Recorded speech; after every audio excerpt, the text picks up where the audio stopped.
You're listening to the Diagnosed podcast, where every diagnosis has a story, and every story deserves to be heard. From survivors to loved ones, we explore the journey together with your host, Albano. You can see my red balloon in the back, right? I can see the red No, balloon in the that's back. that. I didn't put Yeah. that there today. I'm in actually my wife's office, and that is in her office. There's white balloons and red balloons. Nice. So it's just kind of just a reminder, right? 100% a reminder. Yeah. Yeah. It's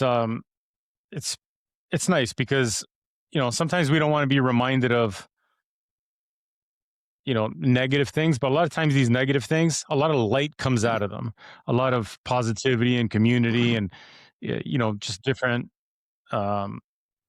positive emotions at the end of the day come out of it. We learn a Yep. lot from these experiences for sure.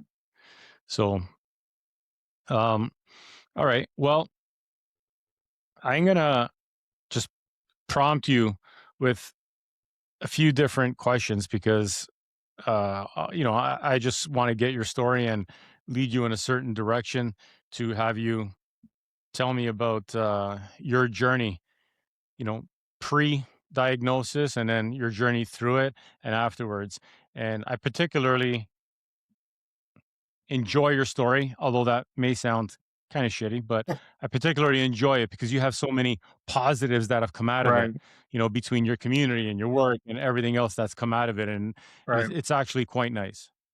Now, did you actually? I actually had written, and I actually don't know where it is. I'm sure I could find it. I'd written a little story, and it was a. We may have talked about it. I wrote it as a 61-year-old self talking to my 60-year-old self. And a few years ago, I had read in the Athletic. It was a story that Doug Gilmore had written to his 14-year-old self. Now, Doug Gilmore was a smaller guy, and he had was encouraging himself to, that there was the results were going to be there based on his hard work and all these different things that he was going through, and just stick with it and all that sort of stuff. So I took that sort of concept and I wrote a story which I had sent to the Light the Night people, not this year, the year before. And I think, and Dana had sent me a copy or a portion of it recently when she said that was the story. I think she may have shared it with you. So Yeah, it's actually pretty cool because if you're a hockey fan, especially in Toronto, but in general, I think if you're a hockey fan, everybody yeah, knows for Doug Gilmore. Everybody knows that number. Everybody knows, his number 93 and his grit and his tenacity on the ice and everything else. And he was just he was a gentleman and he was an awesome hockey player. And so it's amazing that you took some inspiration from something he did in his sports yeah. career. Hey, we're just going to continue to have a random Okay. conversation, but having said that, maybe we should just actually go back to your life pre-diagnosis and just, I'd like to get a concept of, where you were, where your family was in terms of, um, your being at that time before you were diagnosed, Yep. and then we can get into your diagnosis throughout the conversation and go from there. And I really am anxious to get back to your chat about community Right. because Okay. from our quick little introduction last week, that was it was inspiring and I really enjoyed it. So Okay. we'll wait. We'll get there eventually, but let's start with where your life was at. What were you doing before you were diagnosed, and then we can get into when you were diagnosed and just go from there. Okay. So it all started when I was in grade 1, and I know I'm just kidding. So I, relatively normal life. One of the things, what, one of the things that I do talk to people and I do talk a lot was there was no history of cancer in my family. And Adina's family, very little cancer. And it was also new to us. And one of the things that and I'm fast forwarding a little bit here briefly, is that we actually ended up speaking with a family therapist not long after the diagnosis. And one of the things that he said, and I could actually, and I'll send you a picture of this. I have a board downstairs, sort of like an inspirational board. And one of the things that this therapist said was, the hardest part is the unknown. And that was so true because we had, and again, I'm, without dumbing it down, I was a very regular person that had, no cancer knowledge. I didn't understand, the different types of cancer. I knew about obviously lung cancer, breast cancer, and colon cancer, and that was so limited in my knowledge. And once it was diagnosed, of course, your initial reaction is that it's a mistake. How could it be? I don't smoke, for example. And, again, someone of my age, um, you usually associate cancer with smoking. And clearly that's not the case. I've never been a smoker. And, I got diagnosed with cancer, and it wasn't lung cancer. I know you can get many kinds of cancers from with or without smoking. So that really sort of hit us hard, was the unknown. And that's how it all started, was that I was at work. I remember it. It was on a Wednesday very well. I was working. I work at home hardware here in Port Hope, and I was working until 8 o'clock. And around 4 o'clock, the manager of the store was leaving, and I said that I didn't feel well, that was having some pains in my stomach. And I said, I don't need to go home. I said, I can still work, but I'm just letting you know, I'm not going to be as active as I normally am. And he said, that's fine. He said, let me know if there's any issues or whatever down the road. So we had just moved to Port Hope about less than 2 years before that, and we didn't have a family doctor. My family doctor's still in Toronto, and so what I had to do was go to the emergency hospital in Coburg. So I go to the emerge in Coburg the following day on the Thursday, and Dina, although she actually works from home, that particular day she was in office. And after her work, she was going out to a staff event, bowling actually. And anyway, I go into the hospital. As I'm in the hospital, I get diagnosed with diverticulitis, and I was having some chest pains at the time. So the doctor came over, did a little scan, and he said, "I want you to come in. Um, it looks like I can see something after the scan. He wants me to come in for a CT scan." Sorry, Dina was actually out of office that next day. So when I went back the next day to get the CT scan, that's when they suspected that there was cancer. And I came home, and I You're doing all this remember, without a family doctor. yes, without a family doctor. And my family doctor's been amazing, actually. Not gonna lie. He even after my diagnosis, very soon after, and I actually didn't remember this. Dina told me he actually called me to see how I was doing, because through the reports and the computers, he knew about my diagnosis, and he's been incredibly supportive through this. Now, Pardon me? Trevor, is this your family doctor, like your new family doctor that you got in Port Hope, or is this your No, from original Toronto. family I have doctor no from family Toronto? doctor in Port Hope still. You have to go. Yeah. So you Oh, actually have to still, go on a okay. waiting list All to right. get a doctor. And in order to go on a Okay. waiting list, you actually have to leave your family. You have to leave your Yeah, it's family horrible. doctor. I'm like, well, that doesn't make sense. I still got 2 more treatments to Yeah. go. Yeah, so they leave you in Yes. limbo in that meantime, right? Um, so that day that I find out that they suspect it's lymphoma, or they just said cancer, and they were going to set me up with an oncologist, and they were going to do a biopsy and all these different things. So anyway, I come home, and my youngest son was home. He knew I was at the doctor's, and when I came in, actually on my way home, I called my other son and told him, and it was I actually had to pull over in my car. I couldn't talk to him while I was driving. And one of the things that he said, which again was a real learning point here, was that he said, I don't know what to say. And that's okay. That's okay to say that, because sometimes when people say the wrong thing, it's actually more hurtful. because one of the things, again, that I through this process is that, you know, a lot of people, their go-to response to, oh, I have cancer, they say, oh, my neighbor's mom had cancer, and oh, she died last week, you know, or like things you don't want to hear, right? And that's a lot of times that's a go-to answer for people. Whereas saying something like my son said, I don't know what to say, was actually perfect, because I just had to tell him, I had to tell somebody. So I was only 5 minutes from my home, so I came home, and my other son was here, and I'm not sure if you're a Breaking Bad fan, if you watch Breaking Bad. He was actually watching Breaking Bad. I don't, unfortunately. No, I so don't I watch don't too either, much but I TV. did watch Breaking Bad, and the main character actually had cancer. And when I came home, he was actually at a point where he was getting chemo treatment. So as I tell him, it's quite emotional, and we talk about a lot of things. And of course, my wife is not here; she's at work. This is like 2 in the afternoon or something. So we finished talking, and we were hugging, we cried, and we talked about how I was going to tell, how we were going to tell Dina, my wife. And I said, well, I can't call her on the phone. I can't do that. I got to wait till she comes home, right? So she messages me later saying, how did it go at the hospital? I'm like, well, they figured I had this diverticulitis, and they're giving me some penicillin, and it's going to clear up, which wasn't a lie. And that's what I told her. So she goes, okay, well, good, get the pills, and I'll see you later. And she went off, she finished work, and she went off bowling. And then she came home.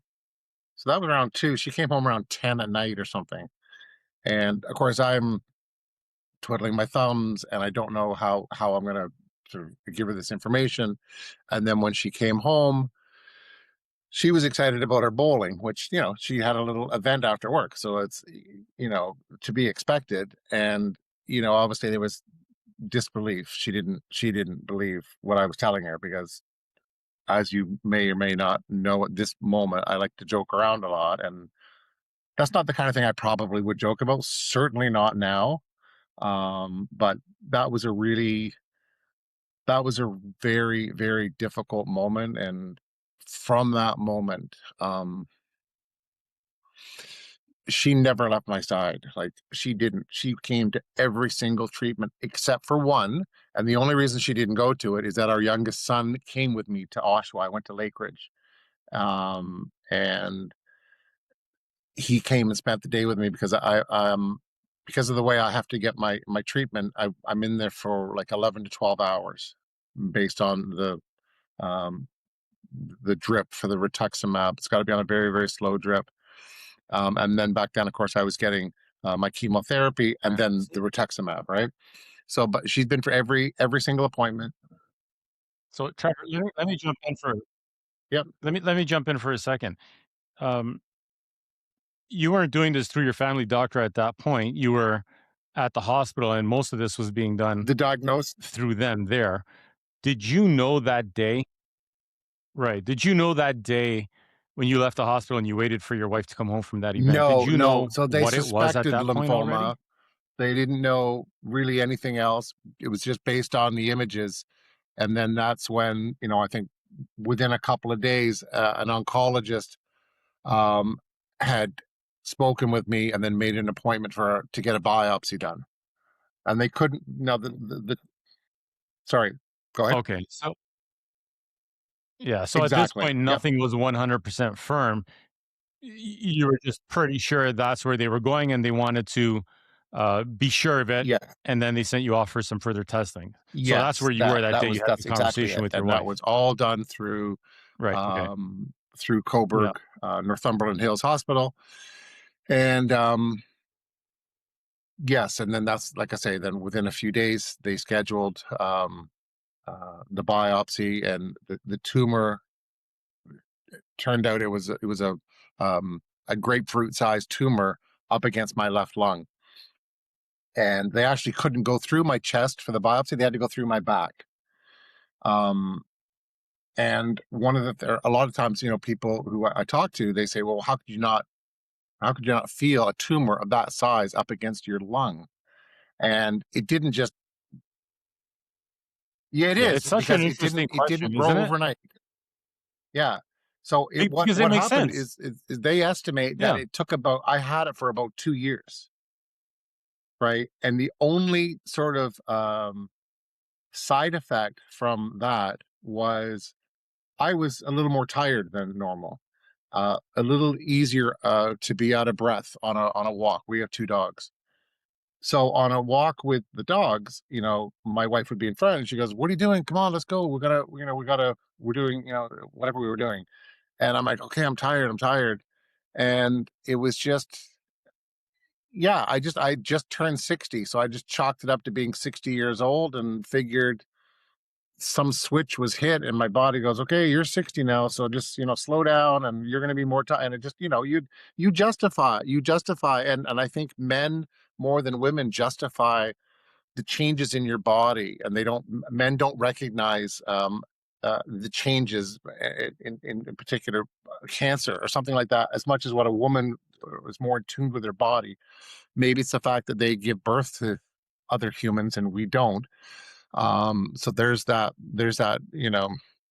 Yeah. they're more familiar with their body. And I have since become very aware of things, unfortunately to a fault, because once you sort of been once I was diagnosed and had my treatments, and during my treatments, and still to this day, if you have a shoulder pain, you know you automatically assume you've got shoulder cancer, right? Which is ridiculous, but that's what your brain does, right? Yeah. Your brain tells you, if you've got a pain here and Yeah.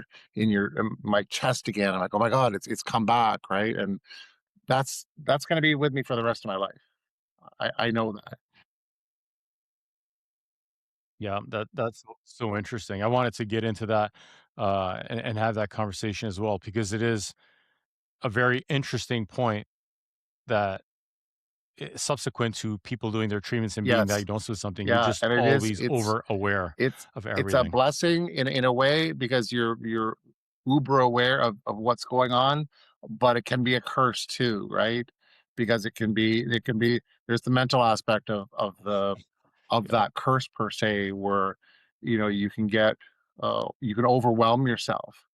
And even it is true, and it all goes in Yeah. hand It's in so true. hand with what we are talking about, and what we will talk about was the community and the communication, and getting my story out there and sharing it, and having that soundboard of however many people that I had within my WhatsApp chat, and just that was always available to me. And I can just, without that support and the support of my wife and my kids, it was just, I can see how people would sort of fall into depression quite easily. And that is just not the place you want to be when you're going through, treatments, and trying to sort of normalize what's going on, because it does, you do things do become more normal per se when you share your story and you accept stories from other people that are, um again, I know we had spoken about it before, again, sort of at the very beginning of my chemotherapy, which would have been in December of 2024. It was literally a couple of days before Christmas. My wife had said, "Oh, there was this guy at her work, Jody, who had gone through similar um treatments for his cancer, and that I should speak with him." And I'm like, "Well, no disrespect to Jody, but I had a good support system, with Dina and my three boys, and family, but I didn't need an additional voice at that time." And she kept asking me, and then finally I'm like, "Okay, I'm gonna reach out to him." Now it turns out Jody's been an amazing person. Unfortunately, he lives in Ottawa, and I think he's moving from there. But he's been an incredible support. He normalized things for me in a way that, as we were talking about before, when you talk about, shoulder cancer, and left knee cancer, and all these different things that your brain sort of uh, builds up. he went through the same thing and still continues to go through the same thing.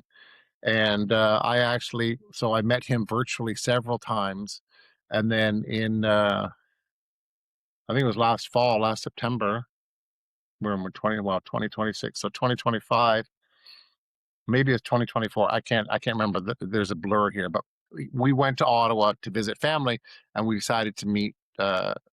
Obviously, Dina had met him, several times. I'd never met him face to face, and we met him at a Starbucks, and it was quite emotional too because of that connection that we had made. And it was also kind of bizarre because it was like I was on a first date with him. I was on a blind date because I was always looking for his kind of, oh, do you think that's his car? And, oh, maybe that's him. And it was, when I finally made the connection, and, we hugged it out, and yeah, we had even more in common than what we had sort of discovered before. And he's still a sound. Yeah, it's so interesting because yeah, I find it interesting because you can get support from family and friends, but support from somebody who's gone through it doesn't have to be the exact same type of cancer, but support from somebody or Yeah, communicating with somebody who's been there yeah, already or is going through it at the same time you are, let's say, there's a big difference there. For whatever reason, that support there, yeah. I mean, they really understand what you're going through as opposed to just watching you go through it and supporting you. And although that might sound weird uh, to people like us who've gone through it, there is a little bit of a connection or disconnection, if you will, on the other No, side, for and sure, and it's I quite think, important. like, again, so It's meaningful. the things that you'll understand is the loss of taste. Like, I couldn't taste anything I was always, throughout my adult life, I was always a coconut fiend. Chocolate covered coconut ice cream, coconut cream pie, coconut this, coconut. I was coconut, coconut, coconut. I couldn't stomach coconut when I was going through chemo. And now I can I'll eat it a little bit, but I'm not sort of obsessed with it now, where it was almost an obsession with coconut. And now I can just sometimes I even get turned off, but I think that's just my brain reacting to what I had gone through. But um yeah, we had coconut ice cream in the freezer. I think we threw it out or gave it away. Like, I couldn't. I gave it away to someone at work. Actually, I could not stomach coconut, and everything else. I couldn't drink orange juice. I couldn't drink. I drink tea rather than coffee in the morning. I couldn't drink my tea and enjoy that. One of the things that I could stomach was chocolate milk. Chocolate milk, for some reason, just it hit the spot. No, and it's not that I never liked chocolate milk, but I took it to another level, to the point where I would go to a Shoppers Drug Mart, and they would have chocolate milk on sale, 1 liter for 99 cents, limit of three. And I'd go up to the cash with six. She goes, "Oh, I'm so sorry. It's a limit of three." I'm like, I'm going through chemotherapy here. And I pulled the cancer card at Shoppers. So I wouldn't, I said, if you're not going to do it, I said, I'm going to put it, I'm going to walk out, come back in and buy three more. Right. So I just, I did pull the cancer card a few times, but just back to the taste buds, are just, there was no, you couldn't predict what you would like or what you wouldn't like. It's very, very bizarre. And that's, talking about relating. So Yeah. Jody had obviously a very good, sorry, Jody had a Uh, very good understanding of that. I actually, if you don't mind, want to go Hmm. back to your diagnosis at the time that you were talking to me about, and then we kind of went off into kind of a little bit of a direction where I wanted to get into a little bit later. But I didn't want to. I don't want to miss the beginning of your experience Yeah, of with course. being Yeah, yeah, diagnosed. So, would it be okay if we just went back there to when you were originally yeah. So it was, diagnosed and how that came about? Like, so at the time you were talking to me about the biopsy yeah. in the back, and you were talking to me So about that, so at that point now, right? I had been introduced to my oncologist, and we again, they always suspected it. So we had known, the possibility of that. And I do believe, sorry, now this is where the chemo fog comes in. I actually, now I'm thinking, I hadn't met Dr. Shatner at that point. It was another doctor on a Zoom type call with Dina and I that gave us the outcome of the biopsy and confirmed that it was non-Hodgkin's lymphoma. And that was done. Yes. So you Yes. actually And found at out on that the Zoom point, call. she said that she would put me in touch with the oncologist, Dr. Shatner, and then that they would be scheduling, you know, for me to meet him and go over a plan.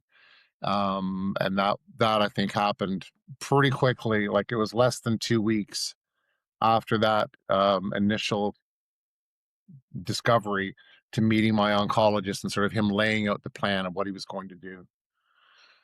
And that, like I say, that was December of 2023, just before Christmas. And there were a lot of hiccups at the beginning of that treatment. And, and that's where that whole, um, that expression that I talked about at the beginning, that the hardest part is the unknown. And that was really true at that point because um, as I was receiving my treatment, not the chemotherapy, it was the rituximab, the immunotherapy. My body was rejecting it, and I was shaking and I was twitching. Would you mind telling us what that Yeah, is? so the chemo, I was going in Thursdays and Yeah. Fridays, I think, and uh, Thursday was chemotherapy for a couple of hours, and then the rituximab, I think a small portion of rituximab, and then the next day was this rituximab and no chemo. But my body was rejecting the rituximab. I had allergic reactions to it, but that was strictly based on the speed as to which the IV was working. But I ended up in the hospital 3 or 4 times in the emergency in Coburg from Port Hope here, which is only like 10 minutes away. And there was frustrations with that too, because with any hospital, not Coburg specific, an emergency visit is very unpredictable. You don't know how long you're going to be there. So whether you fell off a ladder and broke your arm or your kid cut themselves skating or whatever it is, you don't know how long you're going to be there. And like any other hospital, they base if it's an emergency, beyond a broken bone or whatever, they're going to prioritize them, and they have their system, and that's fine. But I was in a lot of pain, and like I say, the side effects, I was twitching and I was cold, and there were a lot of different things going on. So Dina had driven me to the hospital, let's say, I think 3 times in 5 days. And then the fourth time, the emotional wear and tear and the stress of that whole 7 day period was wearing on her as it was with me. And this is within yeah, right at the This beginning. is your first 7 days of And treatment. so she called 911 to get, she Yeah. couldn't drive. She couldn't drive there.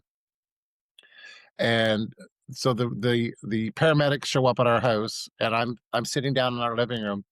And wow, I love these paramedics.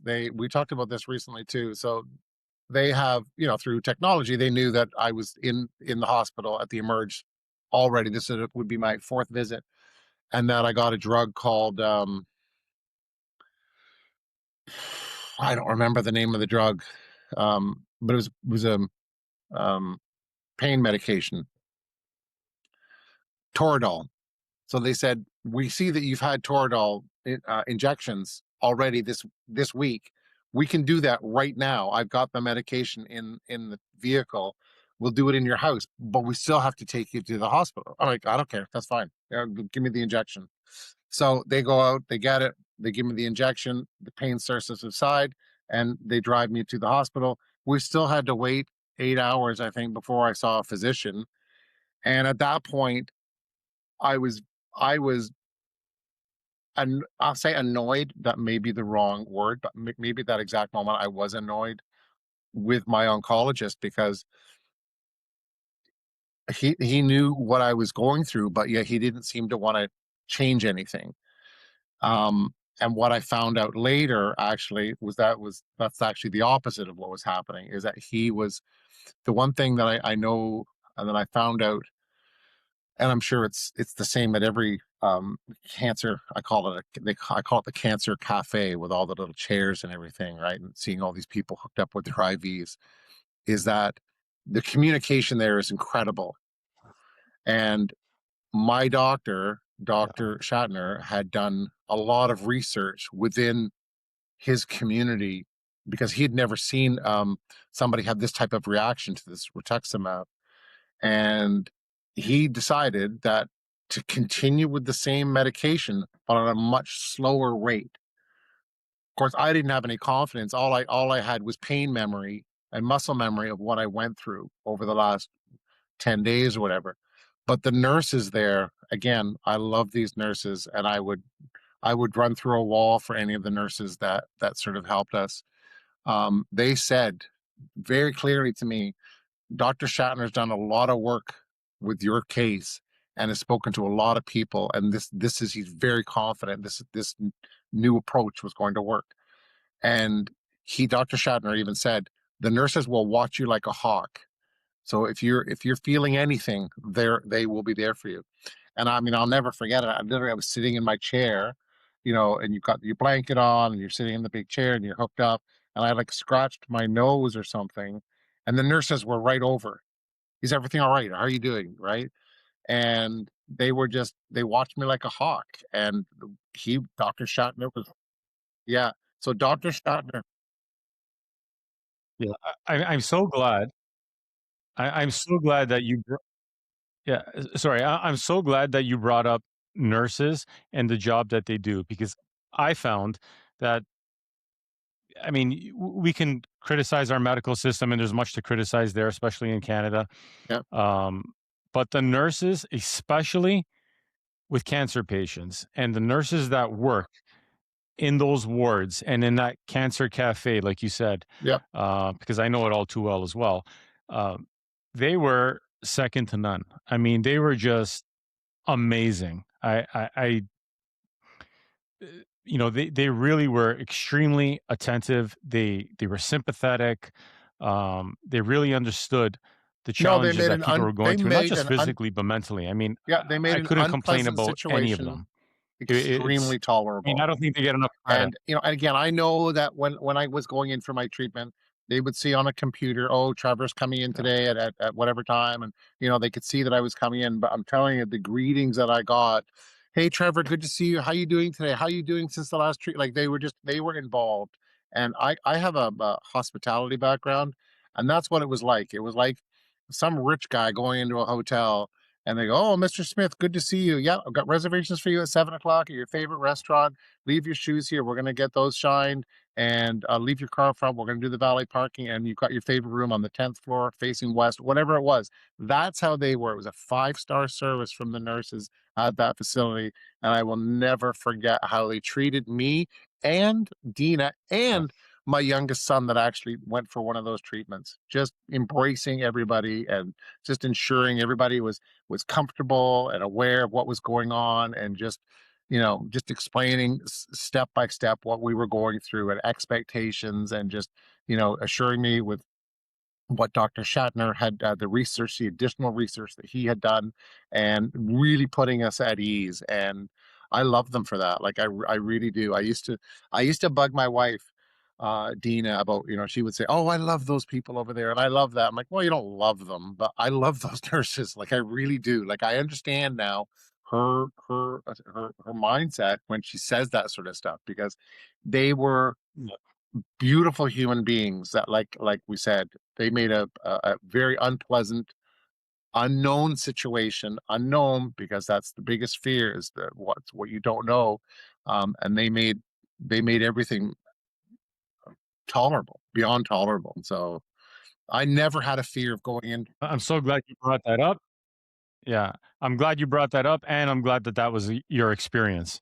under the circumstances. But I can only speak for what I went through, and I have nothing but good things to say about the people in. Although we waited a long time at the Emerge in Coburg, I have nothing but good things to say about the people in Coburg and in Oshawa. Just great, great people. Yeah. So after these first 10 days of Yes, they this did, and he was back right. and Dr. forth with Shatner your was right. medications They and the slowed treatments you were down getting, the did treatment things on the settle out? IV. Whatever, I don't know. I don't know what rate I would get the medication, but even now, I'm coming up for another treatment, not for chemo, but for the rituximab for the immunotherapy on February 13th. So in like literally 2 weeks. And I'm in there for like 11 hours because it's the same process. Now, a lot of people with this drug, I'm not sure if you actually had that as well. They get an injection in their stomach. So you can literally be, sitting down, get an injection, and then 20 minutes later, you're gone home, you're done, right? Your body goes, yeah, that's good. Thank you very much. Appreciate that. And thanks for the boost, right? But my body wouldn't do that for whatever reason. It's got to be at that slow rate. So in 2 weeks, when I go on the 13th, I'm there for 11 hours. So we get there like at 8 o'clock in the morning, and we're leaving at 7. I'm the first one in and the last one out. And that in itself, actually, you talk about the treatments. Um, that's very emotional too, because I'm the first in and the last out, and seeing the vast amount of people, the sheer volume of people coming in.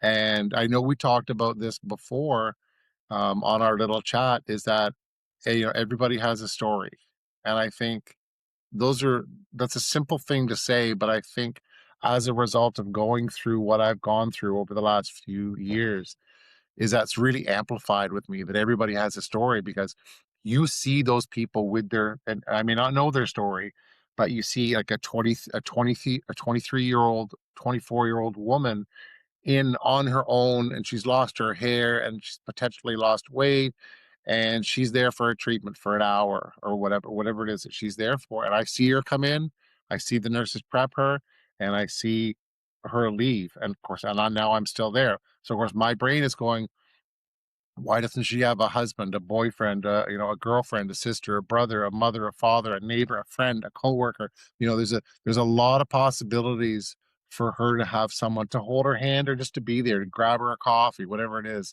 And I had the luxury of having that 100% of my visits.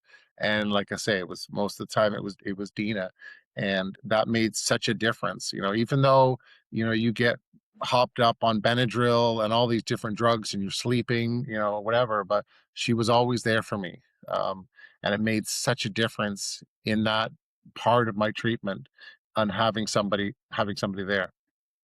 Huge difference. Our sponsor for today's episode comes from Audrey Souza, a licensed insurance advisor dedicated to helping families stay financially supported through life's toughest moments. From life and critical illness insurance to long-term financial protection, Audrey works with clients across Toronto and Southern Ontario to create personalized plans that bring peace of mind today and security tomorrow. You can learn more by reaching out on Instagram at Audrey Souza Insurance, or by email at audrey.souza at dfsin.ca. That's AUDREY dot SOUSA at dfsin.ca. Because your family's future deserves more than what ifs. Yeah, I completely concur. I think that's such a valuable point, because I had the same thing, and my wife was always there, and it did Yeah, make a huge difference. So I completely appreciate what you're saying. Watching these people come in and out, and some of them are alone, you do. And and again, it they makes a just don't huge have that difference. moral And I support, think and that you really need it. um, It makes a difference. and even going, excuse me, when we would go, we're waiting to get in at at 8 o'clock in the morning, and we had seen couples going in and it was their first time because you've got to go to the hospital pharmacy to get your pre-meds and all that. So, yeah, I mean, you know the routine, and you would see people going through that, and they just, they're lost in what they're doing. And that, to me, that's the only sort of flaw in the system, is that, yes, I know that I met with a pharmacy specialist before my treatments talking about what my body was going to go through, and what type of foods you can eat, and all these different things. And but where the importance of wearing a mask, and if you're going into someone's house, cross contamination with food, and not to order, there was a lot of rules, and it all made sense. But there wasn't actually someone to, not that I need them to take my hand, but just like to walk you through, like to physically bring you to the pharmacy and say, okay, so this is where you're going to come in for your pre-meds. They may give you enough for a few treatments or whatever, and then walk you into the cancer cafe and say, okay, so you'll check in here, and just, yes, they tell you all this, but sometimes I think that it's nice, it's much like me. Like I say, I work at a home hardware. It's easy if somebody comes in and they say, "Oh, where is this item?" And you can just point and say, "Oh, it's down in aisle 7 on your right." Versus going to aisle 7 and taking them down there. It's that extra step, and they do a lot of extra steps there. And I'm not being critical. This is just an observation that would be a really nice little oomph. And even having said that, they've got a lot of the volunteers. And again, I'm not sure where you got your treatments, but the force of volunteers, it's an army of people, and they're the ones that greet you when they call your name, and they bring you to your little seat in the cancer cafe. And they gave me a little welcome package when I first got there. It was a little knapsack with a bunch of different things and some information. And then they had volunteers that made blankets for people, so they bring over an assortment of blankets, and you get to choose your blanket. And these volunteers are always, do you need anything? Do you want a coffee? Do you want an orange juice, a drink? And sometimes they'd sneak in their pockets. Oh, I've got some candies today, or I've got some little cookies or whatever. Like, they're just beautiful, amazing people, the volunteers, and they go hand in hand with the nurses. They work together, and it's a force. They're amazing.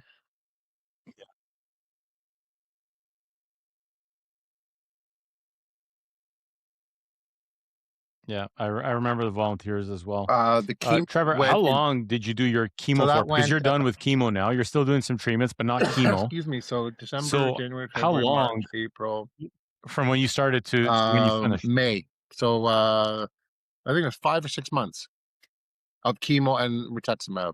And then once I finished the chemo, they waited for whatever time, and then that's when they did. And I did have a CT scan in the middle of my treatment, and then the oncologist said, there was a 70%. I think at one point it was. I think I had two scans. At one point it was 30%, decreased by 30%, and then another scan it was down by like 82%. And of course, those are great numbers to hear, right? And then the last scan that I had after my final chemo, they said that it was potentially 1% left, but it was like some scar tissue. But it was essentially gone, and that's when I rang the bell on that, after that last treatment. And so yeah, it was 5 or 6 months for the actual treatments. I think I was going every 3 weeks, 2 days a week, every 3 weeks. Glad you mentioned ringing the bell because it's such an emotional thing. So the hospital that I was at, I was downtown Toronto at St. Michael's Hospital. There was no bell to be rung there. That's just not part of their um, system there. They just don't do that. Um, but a lot of people do ring the bell, and I've seen people ring the bell, not Well, there, it but it on video, it, it is, and and I've heard people talk about ringing the bell, and it's just always so emotional. it's nice to hear the bell. So again, even though I'm not getting chemo anymore, I'm going in for this rituximab. I still hear people ring the bell, and when you ring the bell, it's there's a collective of nurses and volunteers that know it's going to happen. Like, you can hear them. They say, "Oh, Johnny's going to ring the bell in 3 minutes." So they all go over to the bell, and they're all cheering and clapping and whistling, and it is something. And I'll tell you the story about my neighbors. I know I told you on our little chat. So on that particular day where I rang the bell, excuse me, uh, Dina. We live in Port Hope, and my treatments were in Oshawa, so it's like a half-hour drive. So she was driving back, and she backed into our driveway, which she doesn't normally do. And I thought it a little odd, but it is what it is. And she backed into the driveway, and once she put the car in park, and I'll get goosebumps even saying this, and I know I will, is that the garage door across the street from our neighbors opened up, and there were 8 or 10 people there, all ringing little bells. And there was a couple of signs as well, and it was just, we talk about the support, and specifically in Port Hope here. Um, we were always friendly with our neighbors, but the sense of community that we sort of discovered with our neighbors, I sort of looking back on those times of going to the emerge, and the different times that I had to go for treatments or appointments. There's no less than 7 or 8 of our neighbors within a 2-minute walk that wouldn't have at 3 in the morning taken me somewhere had it been needed. Like, just the support was unreal. um and I'll be forever thankful for that as well. It was crazy, the support that we had. And even to this day, people still checking up on me. Even my work. um I said I work at the Home Hardware. The owner of the store, he knew what I was going through, and very supportive. And even when I was going through treatments, he said, "We want you in. We come into the store. I work on the pro desk."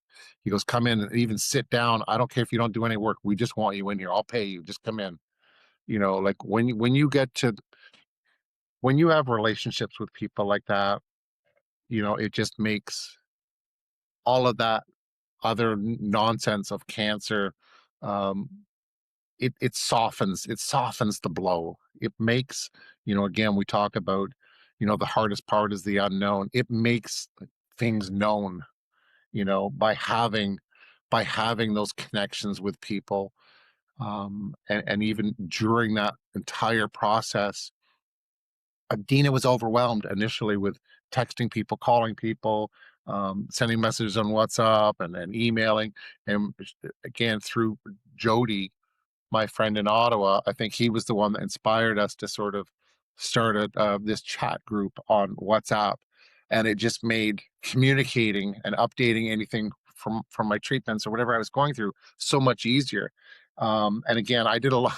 I'm a professional napper before all of this, but during treatments, boy, I slept a lot, like a lot.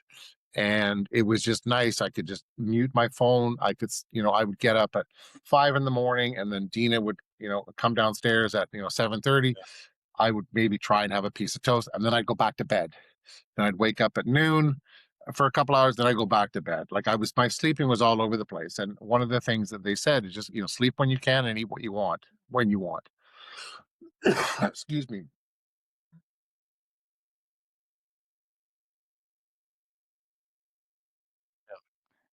I I wanted to jump in for a second because I really like what you said about Yes. going back to the bell and community, because to me, I equate ringing the bell obviously with success, because your treatments were successful, and when the doctors think that you're out of that woods where you don't require those treatments anymore and you're clear and they believe your cancer is gone, um, you get to ring that bell. So I equate that with success. But more importantly, I want to go back to what you're talking about with community, because with everything that people go through when they're doing their treatments and their cancer diagnosis and the mental aspect of it and the unknowns, like you said, it's a tough thing to go through and experience day to day. You wake up, you don't know what's going to happen that day, you don't know how your body's going to feel.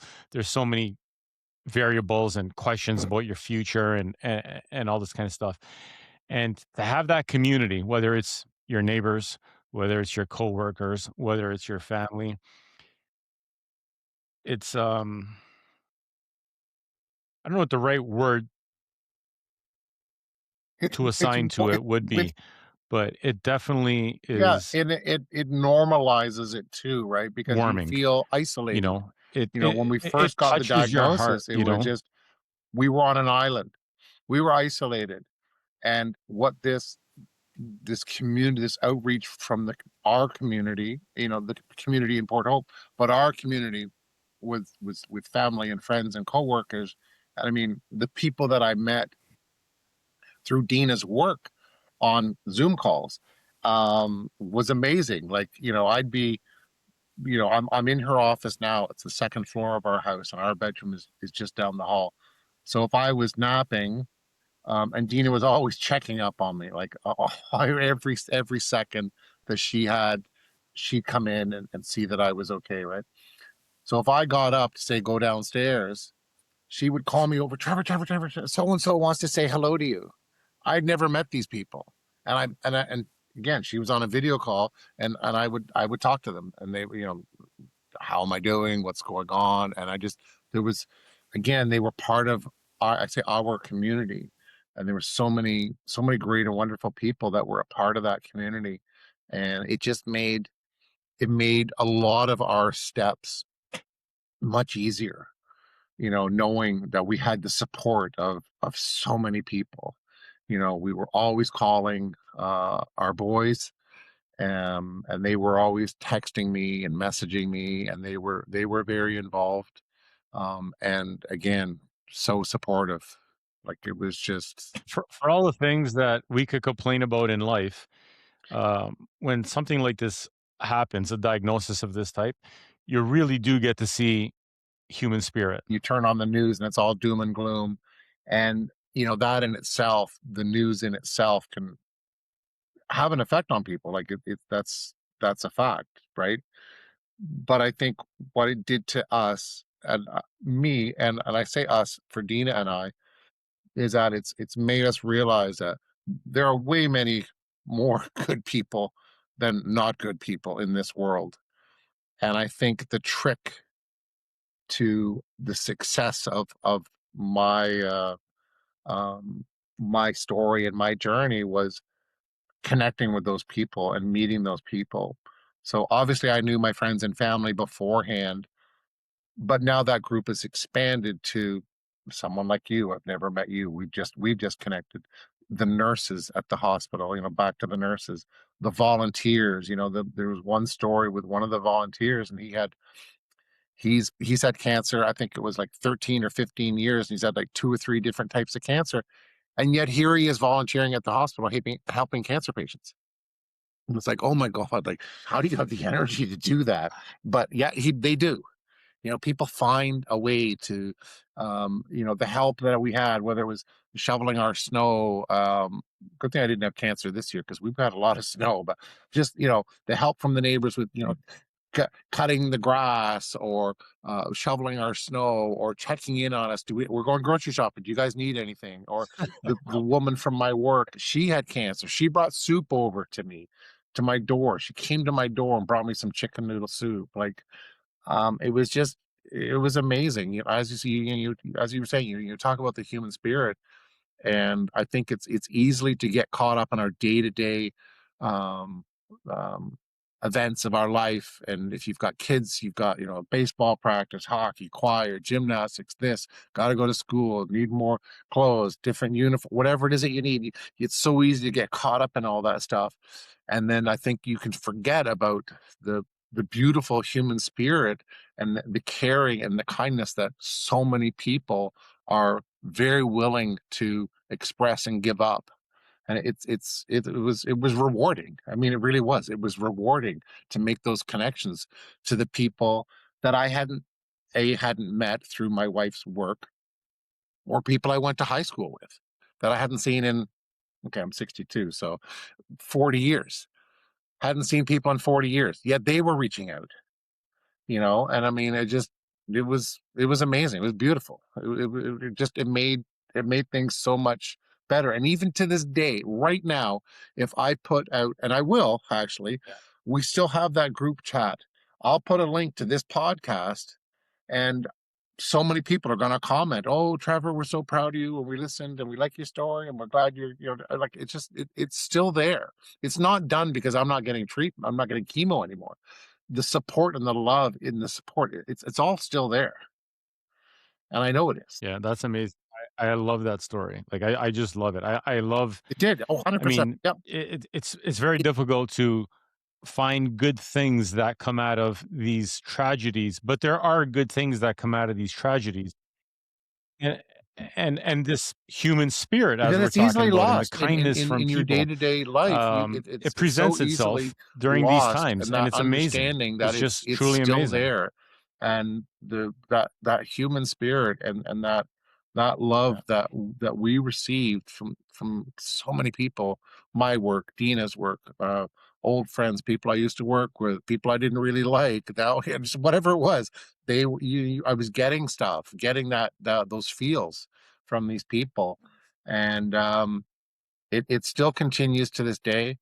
We still do updates, as I said, still within in the group. If I hit a milestone, I just hit 500 days in remission. I have an app that tells me how many days I'm in remission. When I hit 500, I threw that out in the group chat, and I get people commenting back. Like they're proud and they're still thinking of me, and just it's very nice. Trevor, can you tell me a little bit about the concept of your group chat? Because you're the first one that has actually I learned about this group chat through you. I don't think that I've heard about it before, but the way you guys found a way to communicate with everybody through this group chat was simple and intelligent at the same time. I mean, for the most part, I remember when I was sick, I mean, the phone's constantly ringing off the hook. Exactly. So we would, there were it was that easy. It was just that we were making this chat because, again, I think, because Dina was so focused on my well-being and what I was going through. Again, the the the unknown and all that sort of has um she was getting phone calls and emails and text messages, and we're like, this group chat thing is just going to save us so much time, to the point where Dina would take, I love her for this, is that she would literally record on her phone the conversations with the oncologist.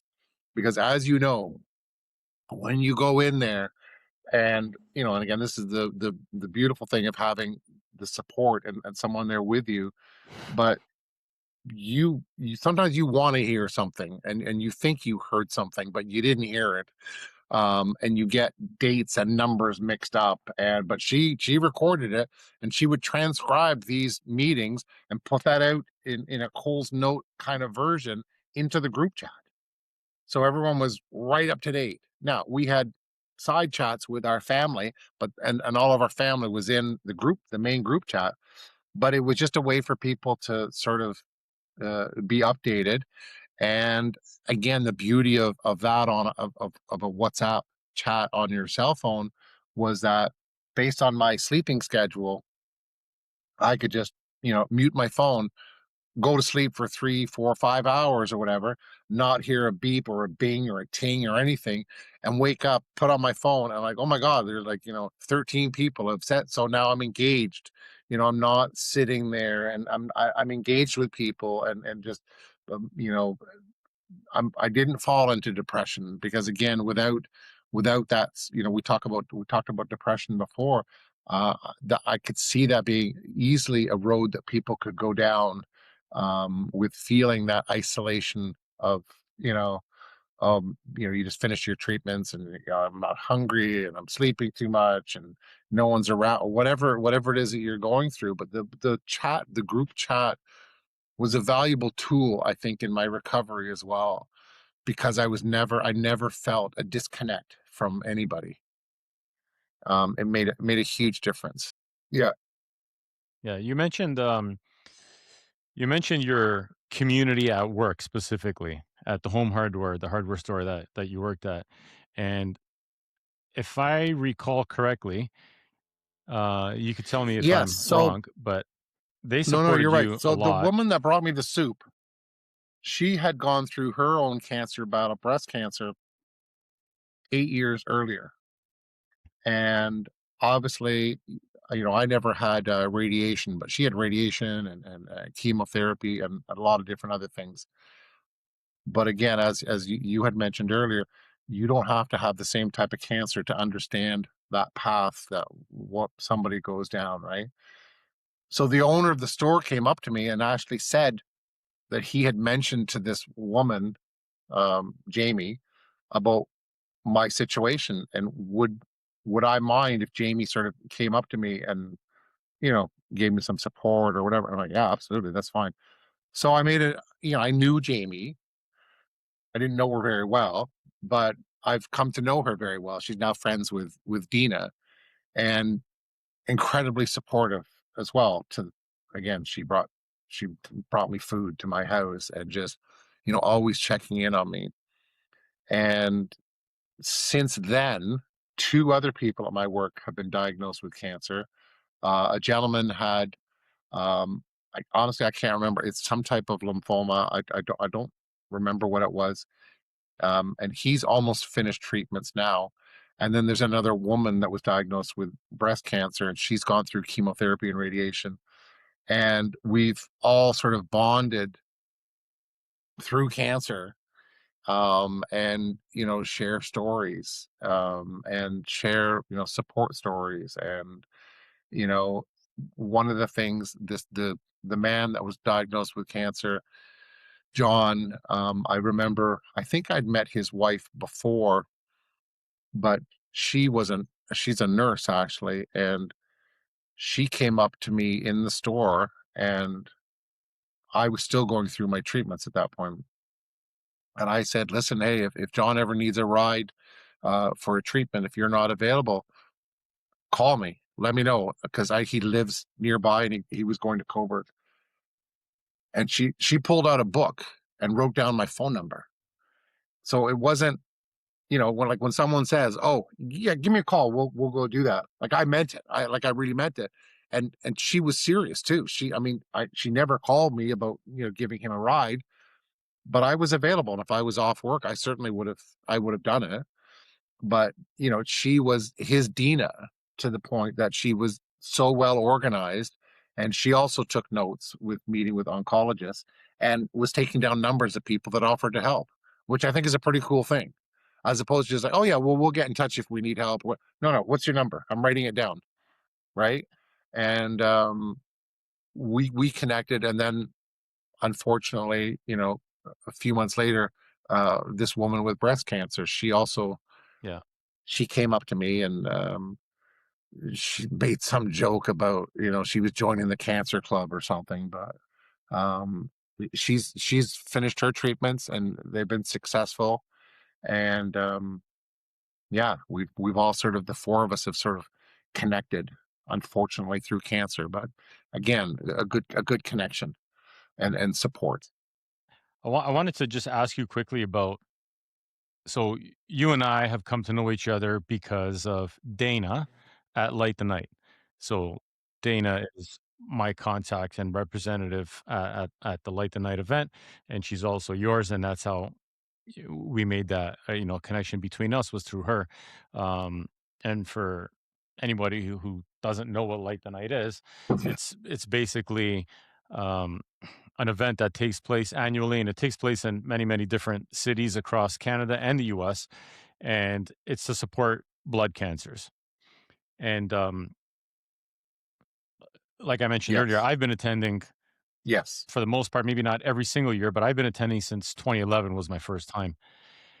And your first event was last year. Yeah, yeah, just a Is couple of that months correct? couple of Yeah. months earlier. So when you went, you had just finished your chemo treatments that same year. Is that, am I, yeah. Okay. Can you tell me about that experience? Because I go now, and I'm 10 years removed from my treatments, almost 11. And I go there, and I still get overwhelmed and emotional when I see all those people, and I see the different lanterns and what they represent, and I see, just the efforts of the people, and the people on stage telling their stories, whether they're telling their own story or about a lost, somebody that they've lost to a blood cancer, the fallen heroes they call them at the event. and it's I go there every year because I think it grounds me still. No, I think, well, yeah, I think I never looked at it that way, but I think you really hit the head of the nail with that, with being grounded, because it is just, especially that first year, I'd never really been to an event like that before, and I wasn't really sure what to expect. I didn't really look at uh, the itinerary and what was going to happen. I didn't know if there was storytelling. I knew we were going to go for a walk and there was food. Okay, good. We raised a lot of money, and that was amazing. But it's an event, and it's an event, and it is an actual event, and a real event with real people and real stories. And the stories were, some of them were gut wrenching, but I think through the ups and downs and the emotions of what they did with the lanterns, and the storytelling, it you are 100% right. It grounds you, and it just, it brings you back. It brings you back to a place, for me, where I just realize how lucky I am, um, for the cancer that I had, that it was detected early enough, that it was very treatable, and that I'm in a place where I am now, that I can sit here and talk about it, in a very positive light.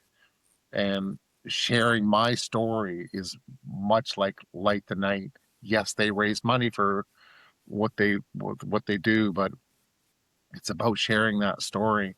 And I think what is the grounding part is, there's a lot of people with a lot of stories, and there's a thread that goes through all these stories that you can relate to and that I can relate to. And it just, especially when they talk about, you call them fallen, the fallen soul. Would you say the soldiers? Yeah, the fallen heroes. So, when you hear about those stories, it just, it hits home, and it, Yeah. like you say, it is grounding, and it makes me appreciate, again, the not just the treatments, but the people that helped me on my journey. Um, and I have zero regrets for any of it. There's nothing I could look back and say, I wish I hadn't have done that, or I wish I had done this instead, or whatever. I think it just, for being diagnosed with cancer, and not knowing, um, what the future had and how my life would be, uh, it, yeah, I have no regrets for anything. On a comical note, um, I when I first talked to the oncologist, again, my own stupidity. You always think of people with going through chemo, they're always throwing up overnight. They're at the toilet 10 times, being sick or whatever. I threw up 0 times, like literally zero. And when I thought I was going to be sick, they had a tiny little pill. I don't remember what it was called. They said, if you think you're going to be sick, just take this pill. You won't be sick. And I did take a few of those pills, and I was never sick. I didn't lose weight. I thought I was, yeah. So, and I could lose weight. I need to lose weight. I am a little overweight. So I thought, well, I'm going to lose a bit of weight. Well, I didn't lose any good for weight. That you was that you not had that part of my experience. treatment plan. I didn't lose my hair. My hair is thinning, but I didn't lose my hair from cancer. Unfortunately, the woman at my work, she did lose her hair, but it's grown back in, and both women actually lost their hair. And the one woman, the original woman that had breast cancer that brought the food to me, she actually, I think it was a friend of hers, was a photographer, and did a little photo shoot of her without any hair.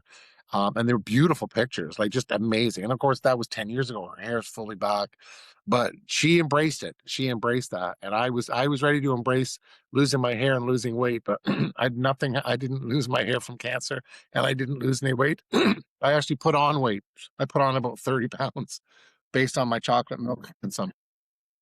Yeah, not being active and drinking, 14 liters of chocolate milk a day. Probably from not doing much. Yeah. Yeah, well, I didn't have those experiences. I was complete opposite of you, and I did lose my hair and my eyebrows and everything else, and I did get sick. But, I wanted to go back real quickly because you know what I Yeah. find really interesting about the light night event when I go there, especially this last year. Yeah. So, as you know, there's three different color lanterns that they have, and the gold one, people hold those up, and they're Your mom. given to people who have lost somebody to a blood cancer. And then the white lanterns, We're you and I survivors. would hold those. I'd also hold the gold one because I Yeah. lost my mom. But yeah, but we you and I would hold the white Hmm. ones because we've been cancer patients ourselves and we're survivors. And then there's the red ones, like the one you have behind you there, which belongs to your wife. And those ones are for supporters. And I find it so interesting that something that dawned on me after all these years, last year when I was there, and I saw all these red lanterns, I'm thinking to myself, I know why people are here with the gold lanterns because it just makes sense. I mean, they lost somebody and they're here to support this cause. And it's very real for them. The white lanterns, again, it's just very simple and straightforward. These are all people that have been diagnosed. You've heard the term, somebody sat across the hall from you or wherever it is in the office and said, sorry, Mr. or Mrs. whatever it is, but you've been diagnosed with cancer and blah blah blah. So Yep. I get that part of it, and I understand the red, Neighbors, your whatever. supporters, but the red are the ones that inspire me the most, to be honest with you, because they don't have to be there.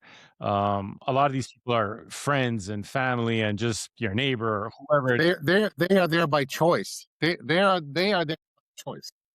I'm not there by choice. I just they're got being cancer. part of this event. They could be home doing nothing. They could be out with friends or watching a movie or whatever it is that they're doing.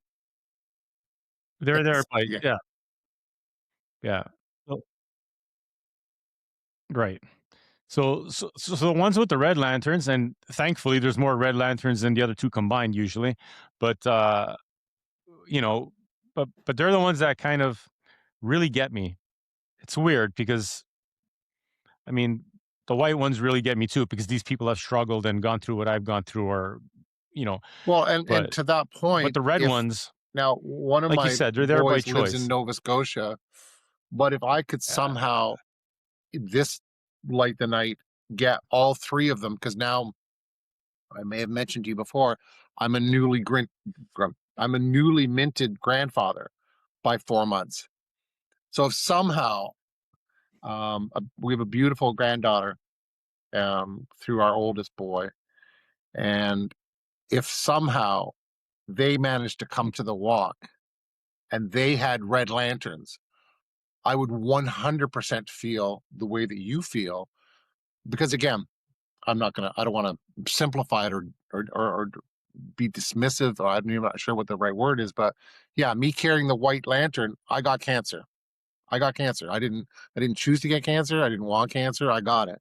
And the people, unfortunately, that passed away, they didn't want to pass away. They had lives to live. They had family, friends, loved ones. They didn't. That wasn't their choice to pass away. But the people with the red lanterns, they are there by choice, and they're the ones.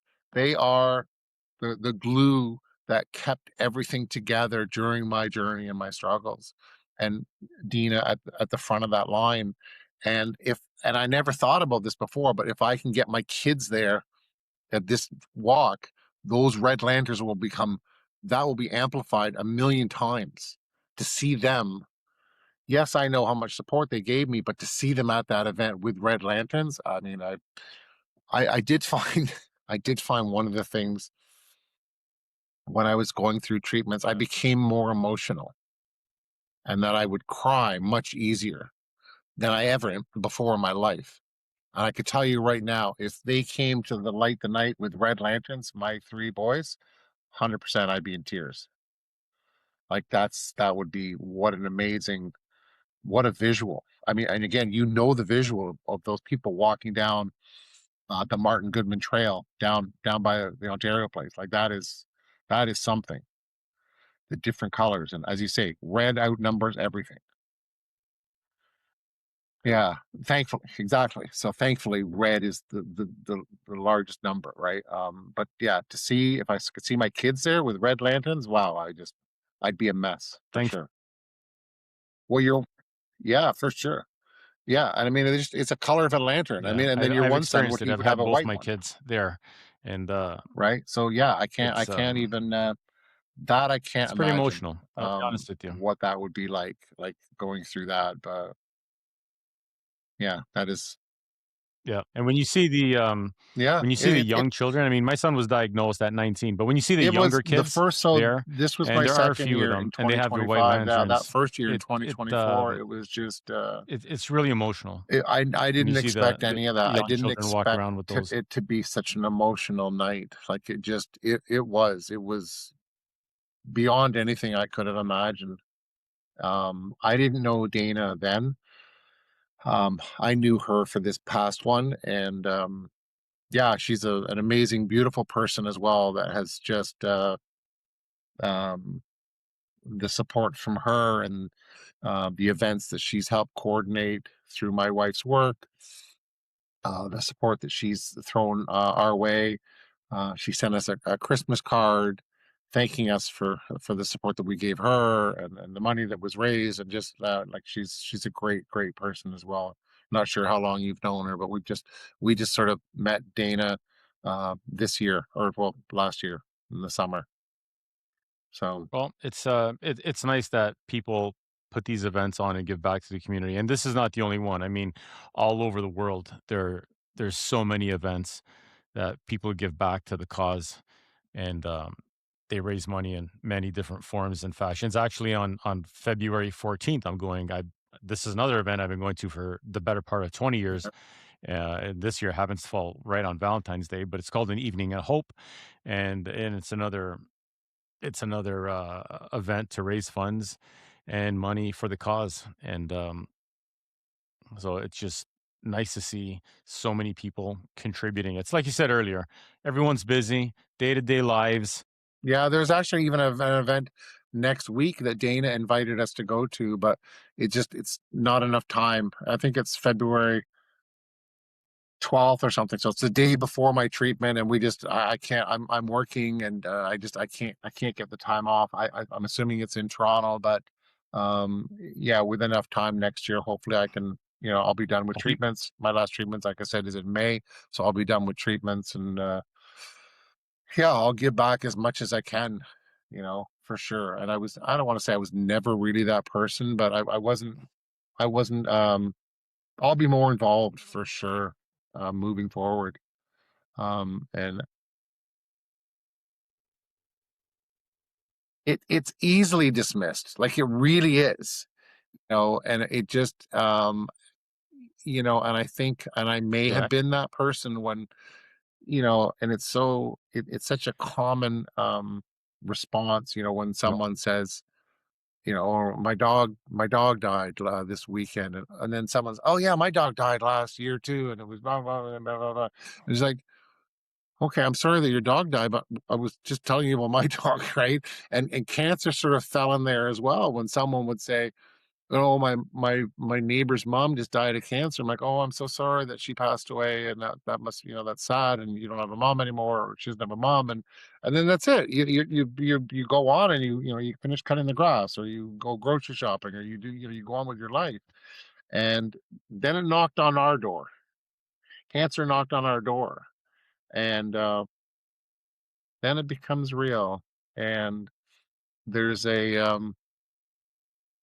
there's an expression, and I apologize for grabbing my phone, but I think I have the picture Then it saved. becomes real. And it really helped me get through things here. Let me just see if I have it. Yes, I'm gonna read you now. I don't know where the quote is from, but someone gave, maybe it was Dina found this, and it said, "The devil whispered in my ear, 'You're not strong enough to withstand the storm.' Today I whispered in the devil's ear, 'I am the storm.'" So that was so true, because when cancer came knocking, we kicked its ass. We kicked its ass, and I say we because, yes, I was the one taking the medication, and I was doing all that stuff, but it was a we. We kicked its ass. So Every time I read that, I get emotional. So it's a great saying, and it's in our kitchen. I'll send you a picture. Actually, we That's great. have. It's not just a board; it's an inspirational area, and that card is actually printed on the board, and we've got family pictures there, and we've got my bracelet from my last treatment, and then I have the hospital bracelet from my last emergency visit. And I wrote on there, "This is the last time for the emerge." And I thought, well, when the treatments are all done, we'll take it down and we'll go back to living our normal lives. Well, I'm not taking it down.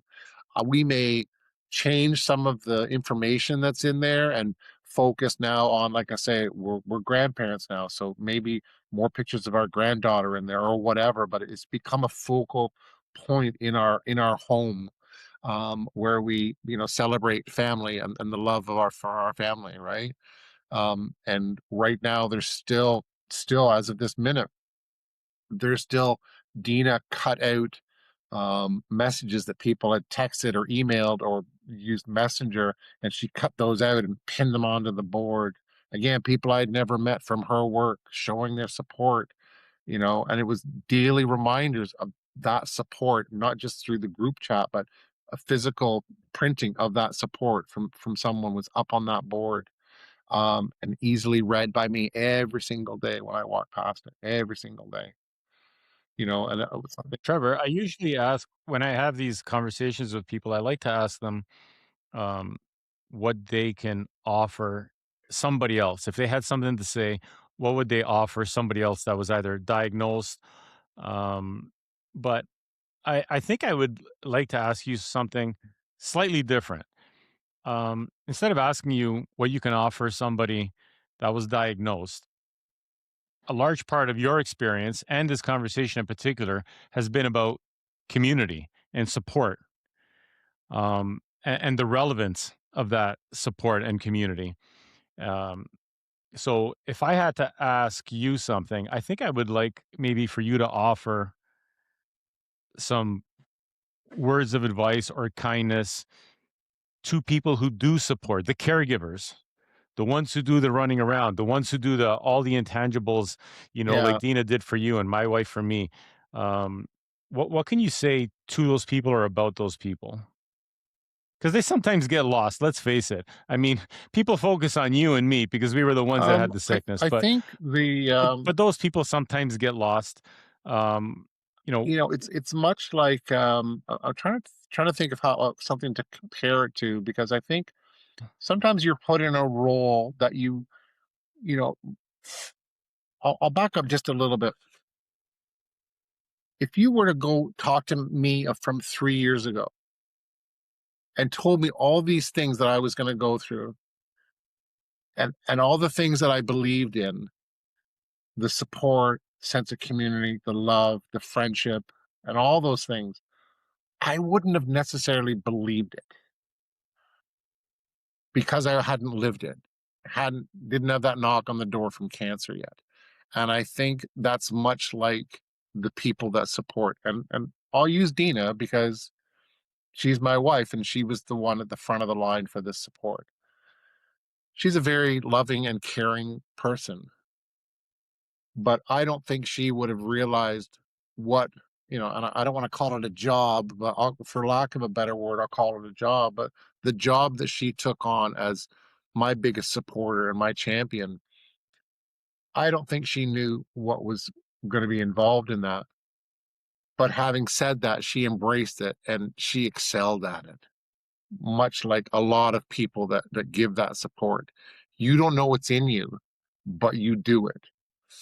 And if the roles were reversed, and I don't want to say I'm not a loving, caring person. I'm a different person than Dina, but I would embrace that role 100%. And I think I would see, and she would see a side of me that that I didn't know was there.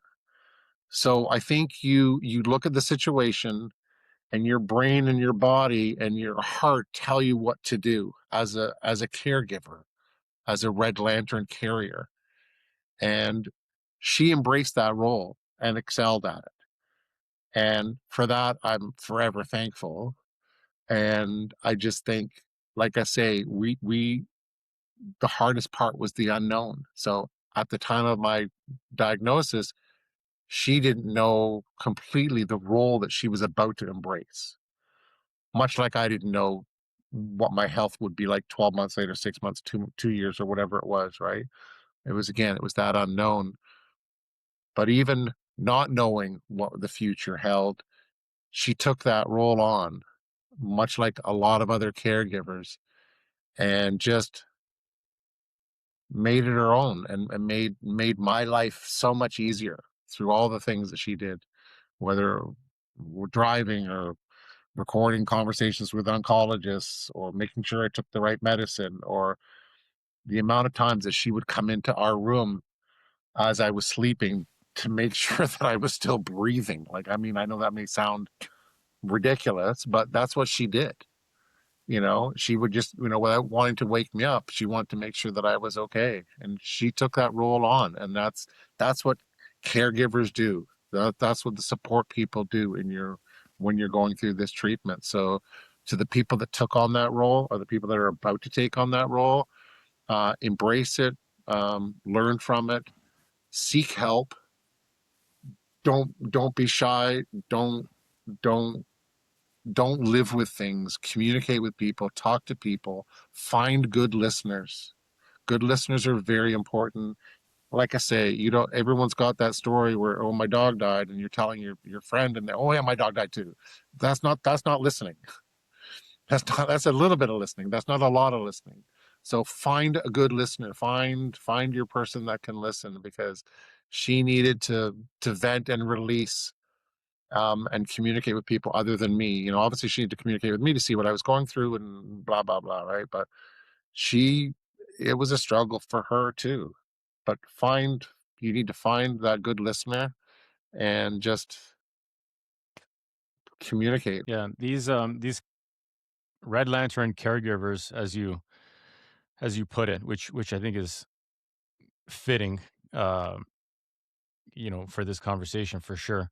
No, and I agree. They And really are like unsung heroes, and they're essentially taking on a role themselves, and it's difficult. It's not that easy for them. It really isn't. I mean, all the attention goes to the sick person, maybe but they should bring the there's a Red lot Lantern of people on stress. last. Because guess what? Without as many Red Lantern carriers, there'd be less White Lantern carriers. Now, I don't want to Yeah, be morbid about it, but I mean, yeah, it's true. The support that yeah.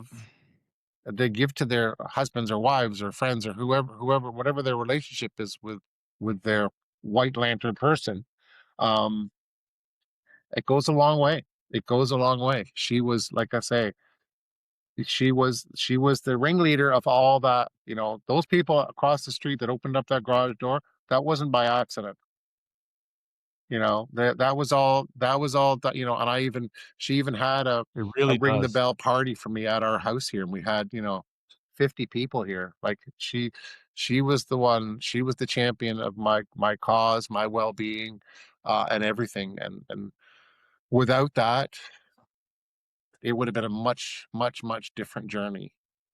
You know, the end diagnosis may have been the same, but it wouldn't have been the same journey. It really does put things in perspective sometimes. Yeah. The analogy is very relatable, so it definitely puts it in perspective.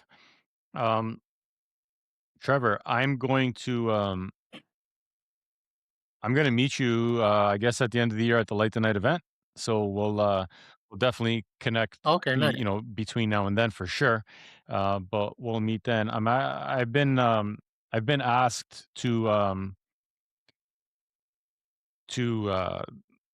go up on stage at this year's event, That'll be and that'll be tough for sure. yeah, and just talk about the remembered hero. So uh, just give a little bit about my mom's story, who passed away from leukemia. Yeah, So your son, yeah, for sure. it'll be very nice. It will be, because I'm not only going to be thinking about her, I'm going to be thinking about my immediate family and everybody else who was diagnosed, who's you know right, yeah. So But I'm really looking forward Yeah. to Okay. doing that, because anything obviously that I Yep. could do to For give back sure. to the community, whether it's through this platform or speaking with people outside of this platform or attending these events, um, every time I have these conversations, it does make me feel good, because somebody's going to get something out of it. I think you're a little bit different because because of your mother and you, and then your son. I guess to me, I would be more like, why my son? Why my son? I would focus more on him. But for me, it was a little bit different journey. But I didn't feel that for very long.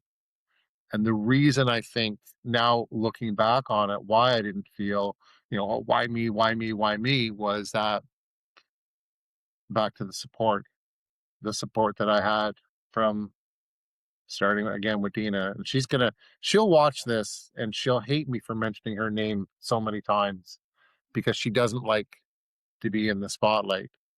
Um, but she was in my spot. She was in my spotlight. Sure, it'll warm your heart. Yeah. Well, I could tell you this. Um, I mean, you ask, and I don't like making these conversations about me, but I would just tell you quickly that when I was diagnosed, the why me, I'm glad you mentioned that, because the first thing that I said to my wife when we left the hospital after I was officially diagnosed, and they said, this is what you have, and you got to do treatments and this and that. And the first thing I said when we got into the car is, nothing changes. I want to live my life as best and normal as possible throughout these treatments, because I knew I watched Yeah. For, my mom go through it and I watched her pass away. I watched my dad be diagnosed three separate times before he ultimately passed away from cancer as well. And yeah. and I thought to myself, the mental part is going to be the toughest part Yeah. for For sure. me, regardless of whatever the physical stuff that I go through. I know Yeah. I have to keep my mind on the right path and the right track, because if I let it slip, I know that it's gonna make things much, much more difficult. So, I did not wanna fall victim to the "why me?"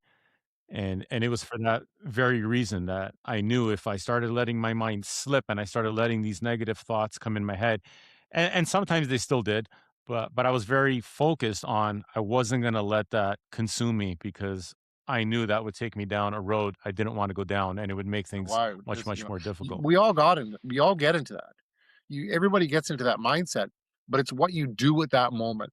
How long you allow those feelings to live inside your head, and how quickly you can move on. And again, I know we keep circling back. It's about the support. It's about the people that are around you. That you surround yourself with the positive people, people that can listen, people that can just help you go through things, people that are relatable. So whether it was my friend Jody, whatever it was, family, just talking to my kids about hockey, like just not always about, cancer, cancer, cancer, cancer, cancer. And again, a very quick side note. So when I got my um when they told me that I was essentially 99% uh cancer free, 3 days later my oldest got married. So we obviously knew the wedding was coming up. Um, and one of the beautiful things about the wedding is that we met lots of, family and friends, and it was an amazing wedding. Like it really was like an absolutely beautiful wedding. And, everyone had speeches, the bride, the groom, Adina and I had speeches. And the one thing I sort of, when the evening was over, I realized no one talked about my cancer. And I was actually very thankful for that for two main reasons, because it was part of now cancer being the past of my life. Although you still, there's still a lot of connections. I still had retux, all these treatments, immunotherapy, and all that. But it was now more about the past, and that it was their day. They were getting married, and it wasn't about me, and it was about them. And through all the speeches that they made and that we made, it never came up, and I was actually very thankful for that. Um, because it was their day. I wanted it to be their day. They had done a lot of planning and a lot of, anticipation for that. And my day was 3 days earlier. when I found out. So my day was 3 days earlier. This was their wedding day. So, but it all circles back to Right. family and support and the Red Lantern people and what they can do. I would talk to my boys about, again, I'm a stupid Leafs fan, um, but we would specifically talk just about hockey or whatever, right? And it wasn't because, again, so easily to get consumed in treatments, talk, and it's so easily done. And it was nice to normalize things, right? And talk about weddings, hockey, whatever it was, right? And I had a lot of that, and that was again made the journey so much more pleasant than what it could have been.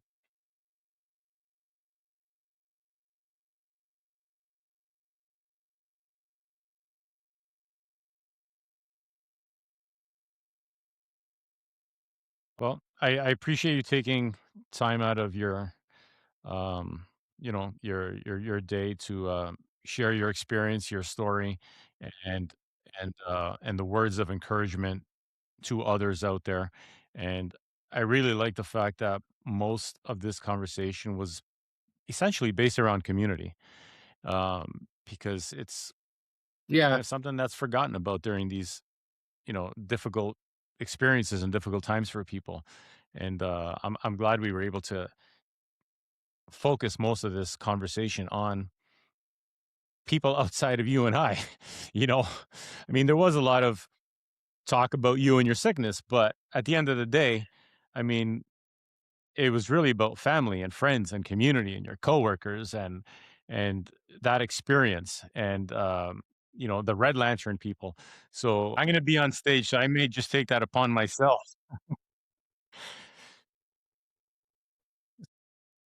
hey, if you need any support or encouragement, or you want me to come up on stage, I'm easy, and I will gladly shout out any RLPs. I have no issues with that at all. That's how I feel for sure. All right. Well, again, thanks again for everything and for sharing your story, your experience, and opening up.